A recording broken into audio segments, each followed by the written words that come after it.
গ্রামের রাস্তাঘাট এত সুন্দর, পুরো গাছে ঢাকা, ঠান্ডা একদম, মানে কি ভালো যে লাগে গ্রামের দিকে ঘুরতে যেতে, সে আর কি বলবো। যারা থাকো গ্রামের বাড়ির একটা অনুভূতি আলাদা, তাই না? যারা যারা গ্রামে থাকো তারা সত্যি খুব লাকি। শহরের এই ঝঞ্ঝাট, যানজটের আওয়াজের থেকে অনেকটা দূরে খুব শান্তির একটা জায়গা হচ্ছে গ্রাম। আর আমার মাসিমণির বাড়ি হচ্ছে গাইঘাটায়, তো ওখানেই চলে গেছিলাম আমরা। আর মাসিমণির বাড়িতে একটা স্পেশাল অ্যাট্রাকশন আছে, সেটা হচ্ছে আম গাছ। এই সিজনে গরমকালে আম কোড়াতে যে কি ভালো লাগে, আর মাসিমণির বাড়ি যেখানেই দেখবে সেখানেই আম। এই যে দেখো, এখন হাঁটতে বেরিয়েছিলাম বিকেলে আমরা, সেখানেও রাস্তায় আম পেয়েছে মাসিমণি, সেখান থেকে আম তুলছে। দেখো আশেপাশের বাড়িগুলোতেও কি সুন্দর গাছপালা, আর এই গাছে কাঁঠাল হয়েছে দেখো, কলা, কাঁদি হয়েছে, মানে সবই যেন নিচে দাঁড়িয়ে বাচ্চারাও হাত দিয়ে তুলে ফেলতে পারবে। সে আম বলো, কলা বলো, কাঁঠাল বলো, আর পেঁপে। দেখতে পাচ্ছ এই ছোট্ট গাছটাকেও কেউ ছাড়ছে না, সবাই মিলে বেরিয়েছে রাস্তায় কোথায় কি পাওয়া যায় সব তুলে নিয়ে আসবে চাষবাসের থেকে। মানে ছোট্ট ছোট্ট গাছগুলো কেউ ছাড়বে না। আর যেহেতু ওখানকার লোকজন এগুলো দেখে অভ্যস্ত, ওর জন্য তারাও কিছু বলছেও না। আর দেখো জায়গাটা কি সুন্দর, মাসিমণিদেরও ক্ষেত আছে এইখানে। আর এই পুকুরটা কাটা হচ্ছে, মাটি তোলা হচ্ছে। বিকেলবেলা বেরিয়েছিলাম, এত সুন্দর লাগছিল।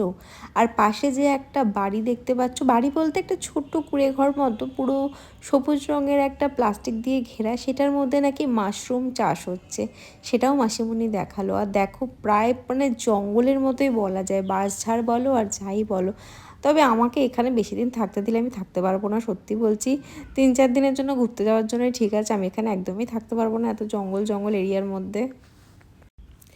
তোমরা যারা যারা গ্রামের মধ্যে থাকো, গ্রামে থাকো, আর এরকম সুন্দর সিনারি সকাল বিকেল দেখতে পাও, তারা অবশ্যই আমাকে কমেন্ট করে জানাবে তোমরা কোথার থেকে দেখছো। আর সত্যি বলছি, মাসিমণির বাড়িতে গেলে যেন মনটা ভরে যায়। আমার মা, আমার বর, শাশুড়ি মা, ইভেন আমার শাশুড়ি মায়ের একজন বান্ধবী, সবাই মিলে গেছিলাম। আমরা সবাই তো হাওড়াতে থাকি, তো সবাই মিলেই গেছিলাম ওখানে ঘুরতে। কারণ মাসিমণি অনেকবার করে বলেছিল আয় আয় ঘুরে যা, তোদের জন্য আমগুলো রেখে দিয়েছি, তোরা এসেই পারবি।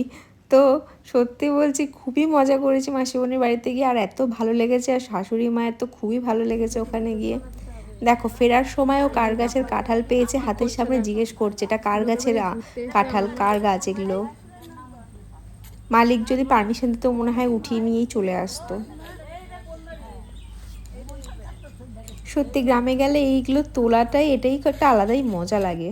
যাই হোক, মাসিমণির বাড়িতে তো আর বেশি দিন থাকা যায়নি, ওর জন্য 2 দিন থেকেই চলে আসতে হয়েছে, কাজ ছিল বলে।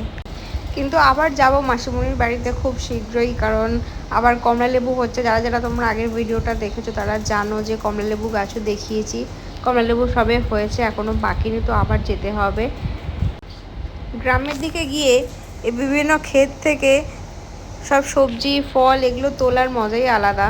কিন্তু খুব ভালো জিনিস যেটা, সেটা লোকেও কিছু বলে না, তারাও তুলতে দেয় আমাদেরকে।